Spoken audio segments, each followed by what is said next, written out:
Halo Sobat Sains Farmasi, pada video kali ini kita akan membahas tentang Simplesia Sobat ya. Jadi judul kita kali ini adalah 6 tahapan pengolahan Simplesia. Tahapan yang pertama tentu aja kita masuk ke pengeringan. Jadi hasil panen daripada tanaman obat yang sudah pernah kita bahas di video yang sebelumnya, itu dibuat Simplesia umumnya perlu untuk segera dikeringkan. Tujuan dari pengeringan adalah untuk mengurangi kadar air yang ada pada Simplesia tersebut, untuk menjamin dan juga memelihara mutu pada saat penyimpanan dan juga mencegah pertumbuhan jamur, serta mencegah terjadinya proses ataupun reaksi enzimatik yang dapat menurunkan mutu itu sendiri. Jadi dalam beberapa faktor yang penting adalah suhu, kelembaban, aliran udara ataupun aliran udara yang ada di ventilasi. Sumber suhu yang berasal daripada matahari ataupun dapat pula berasal daripada suhu buatan. Umumnya pengeringan bagian tanaman yang mengandung minyak atsiri ataupun komponen lain yang termolabil ataupun itu tidak stabil pada kondisi tertentu hendaklah dilakukan pada suhu yang tidak terlalu tinggi dengan aliran udara yang lancar tentunya dan juga secara teratur. Untuk Simplesia yang mengandung alkaloid umumnya dikeringkan pada suhu plus minus itu 70 derajat Celcius. Namun itu semua harus disesuaikan lagi dengan kondisi lapangan. Agar dalam pengeringan tidak terjadi proses pembusukan, maka hendaklah Simplesia janganlah ditumpuk terlalu tebal ataupun terlalu tinggi, sehingga proses penguapan itu bisa berlangsung lebih cepat. Sering suhu yang tidak terlalu tinggi dapat menyebabkan warna Simplesia menjadi lebih menarik ataupun itu cukup berubah. Misalnya pada saat pengeringan temulawak, suhu awal pengeringan dengan panas buatan itu berkisar antara 50 sampai 55 derajat Celcius. Itu untuk kategori pengeringan. Kita masuk ke kategori yang kedua, yaitu kategori pengawetan. Simplesia nabati ataupun Simplesia hewani haruslah dihindari daripada serangan serangga ataupun cemaran lain ataupun mikroba dengan menambahkan kloroforum tentunya. Pemberian zat tersebut berguna asalkan dengan cara yang sesuai sehingga tidak meninggalkan sisa dan membahayakan kesehatan. Dan tentunya cara-cara yang digunakan untuk pengawetan ini sudah diatur sedemikian rupa yang tertuang di dalam undang-undang pemerintah kita tentunya, agar tidak mencemari yang namanya Simplesia kita tadi.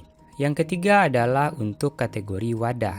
Jadi wadah di sini adalah tempat penyimpanan daripada Simplesia tersebut dan dapat berhubungan langsung ataupun tidak langsung dengan Simplesia tersebut. Dan wadah langsung ataupun wadah primer adalah wadah yang secara langsung berhubungan dengan Simplesia tersebut sepanjang waktunya. Dan untuk kategori wadah yang tidak langsung ataupun adalah wadah yang tidak bersentuhan langsung dengan Simplesia tersebut yang disebut juga dengan wadah sekunder ataupun wadah luarnya. Dan wadah dan sumbatnya tidak boleh mempengaruhi daripada bahan yang disimpan di dalamnya, baik secara fisika maupun secara kimia, yang dapat mengakibatkan perubahan pada kekuatan ataupun mutu ataupun kemurniannya sehingga tidak lagi memenuhi persyaratan yang resmi. Dan wadah tertutup baik adalah wadah yang harus melindungi isi terhadap masuknya bahan padat dan mencegah kehilangan bahan selama penanganan, selama pengangkutan, dan selama penyimpanan, serta selama distribusi obat tersebut ataupun Simplesia tersebut dilakukan. Yang keempat adalah tentang suhu dan penyimpanan. Jadi di sini juga dibagi lagi menjadi suhu dingin, sejuk, suhu kamar, hangat, dan panas berlebih. Di mana suhu dingin adalah suhu yang tidak lebih daripada 8 derajat Celcius.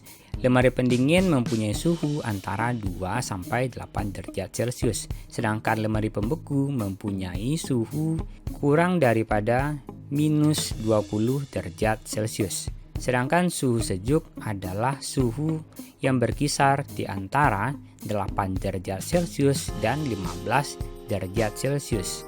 Dan kecuali dinyatakan lain, bahan yang harus disimpan pada suhu sejuk adalah disimpan pada lemari pendingin tentunya pada bagian bawah ya Sobat Sains.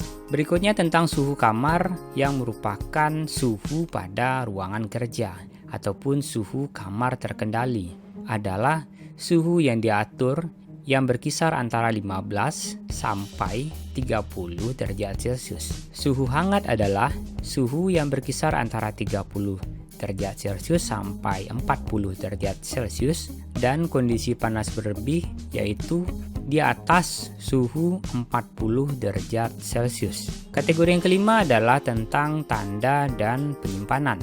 Jadi semua simplesia yang termasuk di dalam kategori daftar narkotika pun itu wajib untuk diberi tanda palang merah, dan itu berwarna merah, di atasnya putih, dan harus tersimpan di dalam lemari terkunci. Semua simplesia yang termasuk dalam daftar obat keras kecuali yang termasuk di dalam daftar narkotika maka harus diberi tanda tengkorak dan harus disimpan di dalam lemari yang sudah terkunci. Yang keenam adalah untuk kategori kemurnian daripada simplesia.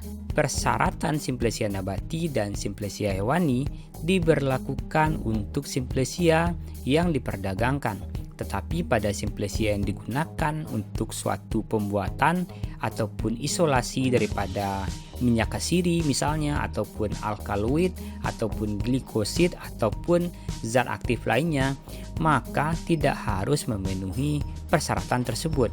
Jadi persyaratan yang diberlakukan adalah struktur mikroskopik serbuk yang berasal daripada simplesia nabati ataupun simplesia hewani dan dapat tercakup di dalam masing-masing monografi sebagai petunjuk daripada identitas ataupun mutu ataupun kemurniannya.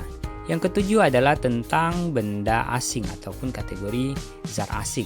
Simplesia nabati ataupun simplesia hewani tidak boleh mengandung organisme lain ataupun patogen dan harus terbebas daripada cemaran mikroorganisme, serangga, dan binatang lainnya maupun kotoran-kotoran hewan. Simplesia tidak boleh menyimpan bau ataupun bau yang menyimpang dan warna yang menyimpang juga, dan tidak boleh mengandung lendir ataupun menunjukkan adanya tanda-tanda kerusakan. Sebelum diserbukkan, maka simplesia nabati harus dibebaskan daripada pasir, debu, ataupun pengotor lainnya yang berasal daripada tanah maupun benda anorganik lainnya. Di dalam perdagangan jarang dijumpai bahwa simplesia nabati tanpa terikut ataupun tercampur pada bagian lain maupun bagian asing yang biasanya tidak mempengaruhi daripada simplesianya sendiri. Simplesia tidak boleh mengandung bahan asing ataupun sisa yang beracun atau membahayakan kesehatan, dan benda asing termasuk pada bagian lain daripada tanaman yang tidak dinyatakan di dalam paparan monografi. Oke Sobat Sains, itu adalah pembahasan kita tentang 6 tahapan daripada pengolahan simplesia. Oke Sobat Sains, semoga video ini dapat membantu kita dalam pemahaman belajar kita selama masa pandemi ini maupun nanti pada saat masa non pandemi juga, dan sampai jumpa di video selanjutnya.